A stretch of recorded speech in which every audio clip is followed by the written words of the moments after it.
Bonjour à tous, chers auditores. Alors toujours en l'absence d'une demande ou d'une suggestion de votre part, j'ai décidé aujourd'hui de vous parler d'une loi. Attention, forcément pas une loi dans le sens juridique du terme, mais plutôt dans le sens théorie. Mais avant toute chose, bonjour à tous et bienvenue dans ce 52e épisode d'Electron Penseur.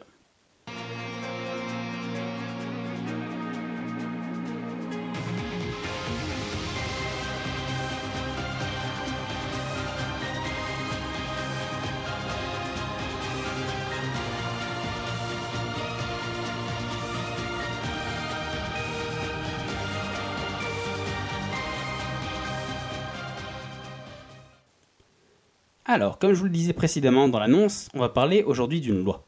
Alors pour la petite info, même si j'adore me dire que le monde il est rempli de choses imprévisibles, j'adore en fait finalement toutes ces lois, toutes ces théories, un peu comme si l'homme avec un grand H forcément, voulait à tout prix mettre l'univers dans un flacon, en disant qu'il y a tous les jours il y a plein de choses complètement imprévisibles et random qui popent de partout, mais l'homme il va absolument se dire que ça découle d'une loi ou que tout peut entrer dans des cases. Voilà, je trouve qu'il y a un petit côté fascinant là-dessus. Du coup, si vous en souvenez, mais ça m'étonnerait parce que ça fait déjà quelques mois, dans l'épisode 43 de la saison 1, on avait commencé une petite mini-série sur les 12 lois de la gestion du temps.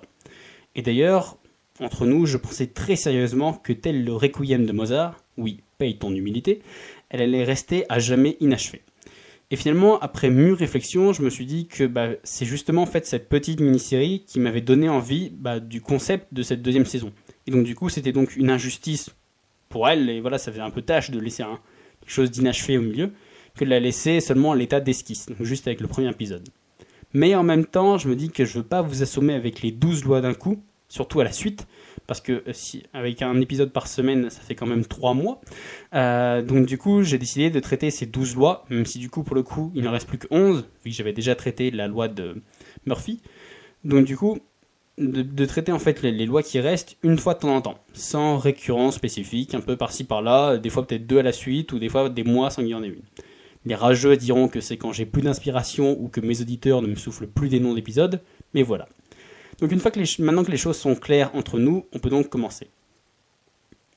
Pour rappel, la première loi, donc de l'épisode 43, la loi de Murphy, elle disait simplement que les pires choses, elles peuvent advenir. Et que donc du coup, dans sa planification, dans sa programmation, il faut prendre en compte l'inattendu, en prenant en compte qu'il y a des trucs complètement aléatoires et des fois le pire, mais à la rigueur comme le meilleur, qui peuvent surgir comme ça presque du néant, arriver de nulle part, et donc du coup, il faut laisser dans sa programmation, la place à l'inattendu. Alors du coup, la deuxième loi dont on va aborder, c'est la loi de Parkinson. Alors la loi de Parkinson, elle a été développée en 1955 par un certain monsieur Parkinson. Ok, vous allez me dire, génial, Captain Obvious.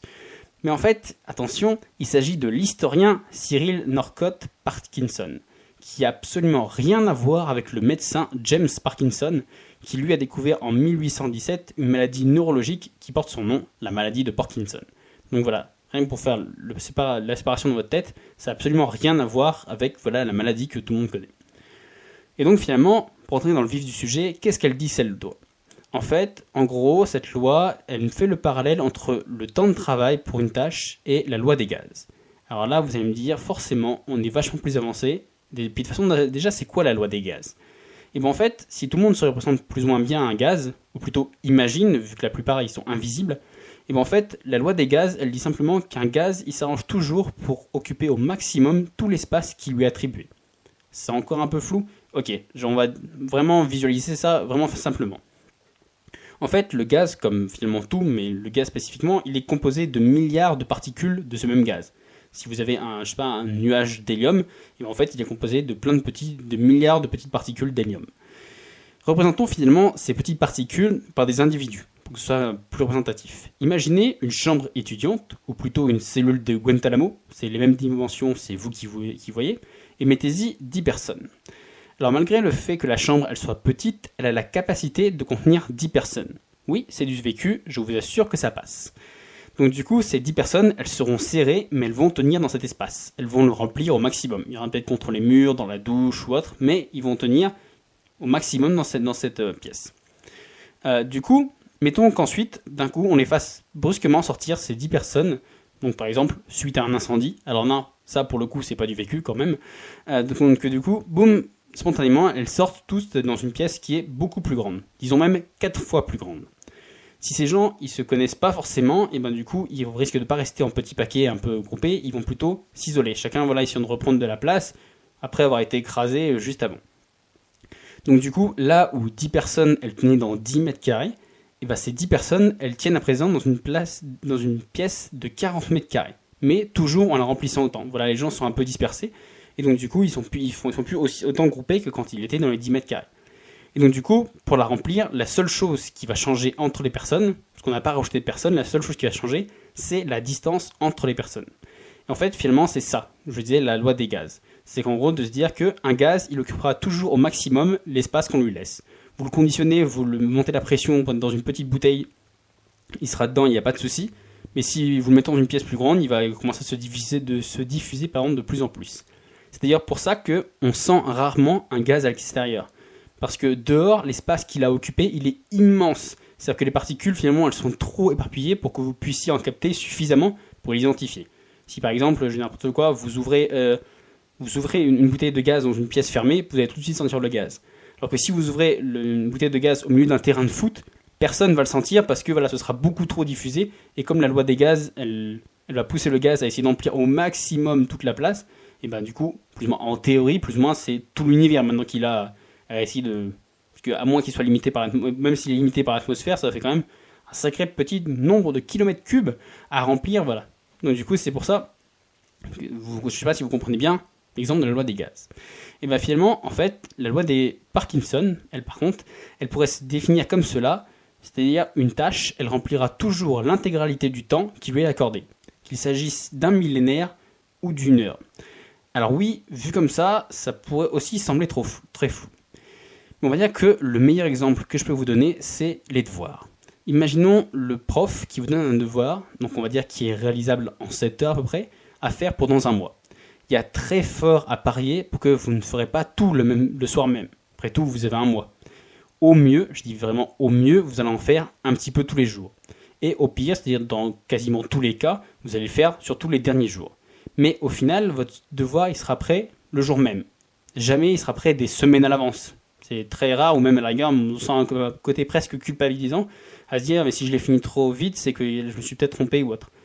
Donc finalement, au total, ce travail-là, il vous aura donc pris un mois.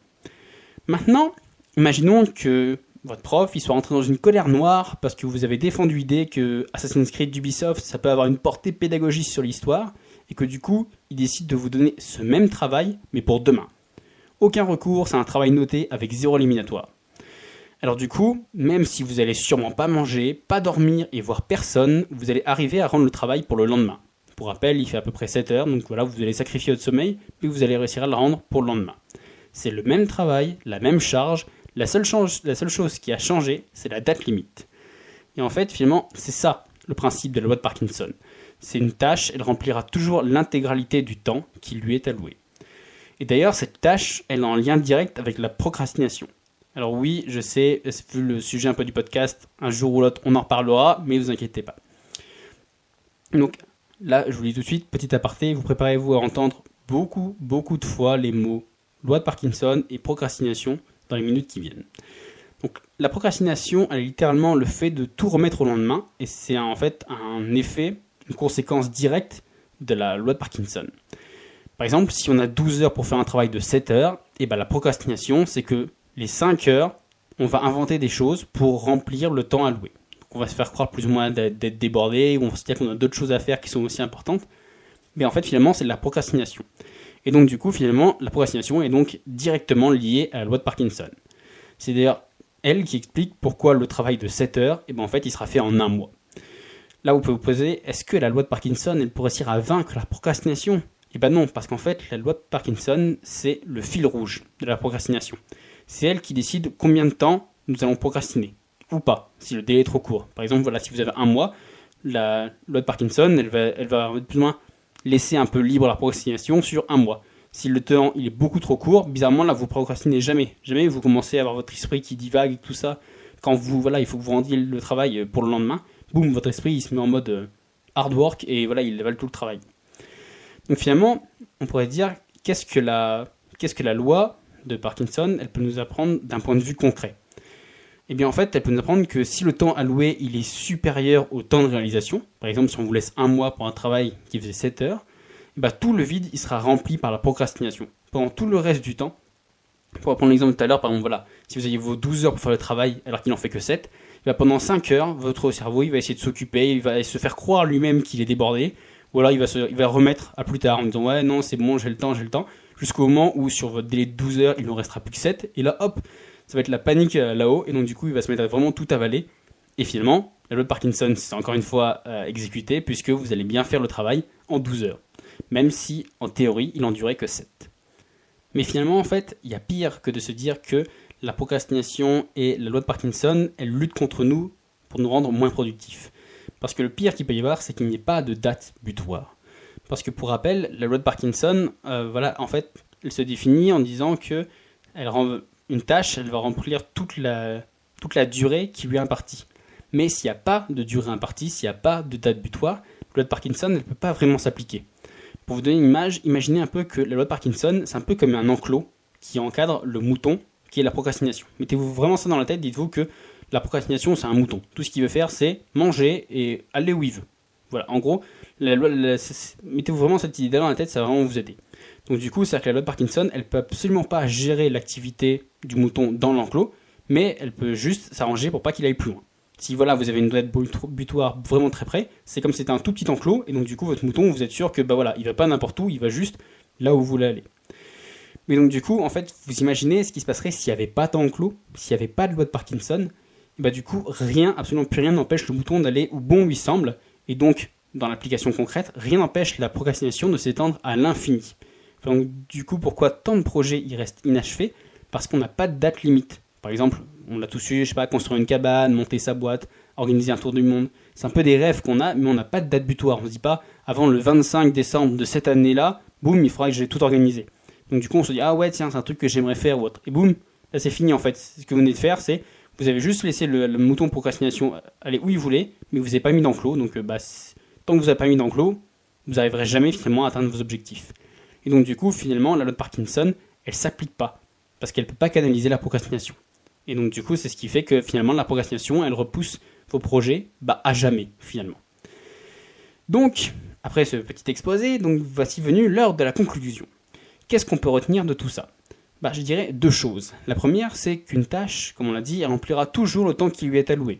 Si on veut être efficace, ça ne sert à rien de se laisser un mois pour une tâche qui dure 7 heures. À la rigueur, il faut s'en laisser peut-être un tout petit peu plus. Si votre tâche elle dure 7 heures, laissez-vous peut-être 8 ou 9. Pas forcément en disant, vous avez peut-être le risque que vous allez procrastiner pendant 2 heures, 1 ou 2 heures. Mais pour tenir compte de la première loi de Murphy, c'est de se dire que, gardez-vous quand même un peu de rab au cas où il vous arrive quelque chose. Laissez-la programmer presque l'inconnu. Du coup, on va dire que la chose qu'on pourrait dire, c'est que plus le temps laissé pour une tâche il est restreint, plus on est productif. Et ça veut pas forcément dire qu'on le sera dans les temps. Donc voilà, pour rappel encore avec la Murphy, c'est pas parce que vous vous dites que, si vous dites, ce travail-là, il me dure 7 heures, je vais me laisser 7 heures pour le faire, vous allez travailler à fond, vous allez être hyper productif, mais ça ne veut pas forcément dire que vous arriverez à boucler ce travail-là dans les 7 heures. Il ne faut pas vraiment vous culpabiliser si vous débordez. Sauf si vraiment vous avez une deadline, un truc hardcore. Mais sinon, si c'est pendant plus longtemps, fixez-vous presque une deadline virtuelle, mais en disant que l'objectif c'est que j'ai fini pour telle heure ou tel jour à tel moment précis. Et vous n'en tenez pas compte, si la loi de Murphy elle finit par s'appliquer, il y a des imprévus qui se rajoutent et qui fait que la tâche elle dure pas 7 heures, mais elle en dure 9, 10 ou 15. Et donc du coup, au moins pendant les 7 premières heures, vous serez à fond productif. Et donc du coup, finalement, on sera productif, une vraie machine à battre le travail, dans un état que finalement on pourrait rapprocher du flow. Mais ça, c'est une autre histoire, on en parlera peut-être une autre fois. Oui, je sais, ça fait très, très scène post-générique de Marvel. Mais en gros, ceux qui l'ont déjà un peu expérimenté, en fait, si vous êtes vraiment au niveau d'une date butoir, on l'a tous déjà expérimenté, que vous êtes coincé par une date butoir où vous n'avez pas le choix, votre cerveau d'un coup il switch, il n'y a plus de procrastination, la loi de Parkinson elle vous dit maintenant il te reste 8 heures pour faire un travail qui fait 7 et tu n'auras pas 2 heures de plus et il faut que ça s'arrête là maintenant, et là du coup vous devenez une machine à abattre, limite vous avez plus faim, vous n'avez plus envie de dormir, de manger rien, vous avalez le travail, et ça je pense que c'est l'aspect de flow, mais ça je vous dis on pourra en reparler plus tard. La deuxième chose qu'on peut retenir de cet épisode, c'est que s'il n'y a pas de date limite, la loi de Parkinson elle s'applique pas. Ou alors elle s'implique à l'infini. c'est comme vous voulez. Parce qu'en fait, vous allez procrastiner jusqu'à votre mort. Ou jusqu'à ce que vous ayez défini les limites temporelles pour que la loi de Parkinson, elle puisse canaliser la procrastination. Pour qu'elle puisse mettre les barrières pour contrôler ce petit mouton procrastination qui, finalement, voilà, lui, il veut faire juste ce qui lui plaît. C'est juste manger, s'amuser. Voilà, c'est vraiment, dites-vous que la procrastination, c'est un mouton. Et d'ailleurs, mettons dès à présent cette loi en application. Alors, je vous mets un petit défi. Avant la fin de la journée, vous devez avoir soit mis un avis, soit avoir partagé cet épisode, soit en avoir parlé avec quelqu'un, ou mieux, soit m'avoir fait un retour. Alors, peu importe quand est-ce que vous écoutez cet épisode, vous avez jusqu'à ce soir minuit. C'est votre mission, et c'est la preuve par les faits que l'application de la loi de Parkinson, elle marche. Si je vous donne comme limite jusqu'à ce soir pour faire une de ces actions-là, vous pouvez pas, après sinon c'est vous mentez plus ou moins à vous-même, mais je sais c'est un petit peu escroc comme méthode, mais ça marche quand même. Donc du coup, voilà, c'est la meilleure application que vous pouvez avoir de la loi de Parkinson, c'est si je vous mets là tout de suite une deadline, normalement, du coup, vous devriez être plus poussé que si je vous disais juste « Ah oui, c'est bien, partagez cet épisode et parlez-en à vos amis, mais voilà, parce que comme il n'y a pas de date limite, à la rigueur, vous pourriez le faire dans 200 ans, quoi. » Voilà, bah du coup, moi, sur ce, j'attends vos retours et je vous dis du coup à la semaine prochaine. Ciao!